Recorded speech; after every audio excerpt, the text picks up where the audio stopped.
వచ్చు అని చెప్పి బాబా గారు నిరూపించారు. వారు ఉన్నా వారు మన మధ్యలో లేకపోయినా వారి భావన, వారి ఆలోచన, వారిచ్చిన స్ఫూర్తి ఈనాడు ఈ శత జయంతి ఉత్సవాలలో నిర్వాహకుల అందరిలోనూ కనిపిస్తుంది. ఈనాడు వారి గురించి మాట్లాడుకోవాలన్నా, వారి సేవలను స్మరించుకోవాలన్నా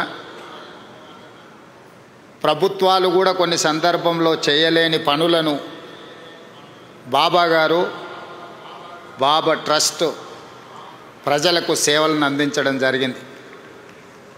అందులో ముఖ్యంగా కేజీ టు పీజీ ప్రతివాడికి విద్యను అందించాలి, ప్రతివాడు చదువుకోవడం ద్వారా జీవితంలో రాణించగలుగుతాడును నమ్మి ప్రభుత్వాలతో పోటీపడి కేజీ నుంచి పీజీ వరకు పేదలకు ఉచితంగా విద్యను అందించడం ద్వారా వేలాది లక్షలాది మంది యొక్క జీవితాలలో వెలుగులను బాబా గారు నింపగలిగారు.